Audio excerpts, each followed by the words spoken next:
হাই everyone, কি খবৰ সকলোৰে? বলক আজি এটা পিঁয়াজৰ ৰেচিপি বনাওঁ। তো তাৰ কাৰণে মই কেইবাটাও পিঁয়াজ এনেকৈ চাৰিফালকৈ মাজেৰে কাটি লৈছোঁ আৰু অকণমান ছাইডত মই মিহি মিহিকৈ কাটি লৈছোঁ। এটা বিলাহী আৰু দুটা জলকীয়া লৈছোঁ। এতিয়া এটা বাতিত মই জিৰা, ধনিয়া আৰু কিছুমানে জলকীয়াৰ গুড়িও দিয়ে বাৰু। মই সেইটো নাখাওঁ, চ' মই নাই দিয়া। এইখিনি এতিয়া পানীৰে ভালকৈ মিক্স কৰি মই এটা মিশ্ৰণ বনাই ল'ম। এতিয়া কেৰাহীটোত তেলখিনি দি মই গৰম হোৱাৰ লগে লগে ইয়াত গোটা পিঁয়াজখিনি ফ্ৰাই হ'বলৈ বহাই দিলোঁ।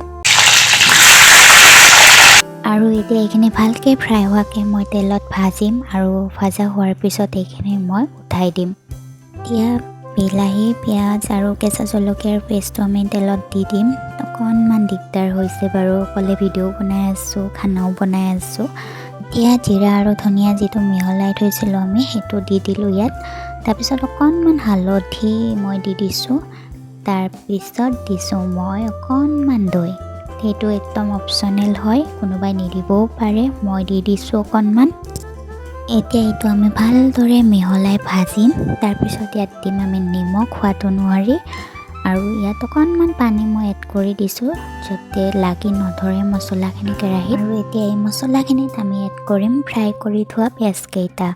তাৰপিছত এইখিনি ভালদৰে মিক্স কৰি আমি ইয়াত এড কৰিম অকণমান পানী আৰু ইয়াক ভালকৈ আমি উতলিব দিম।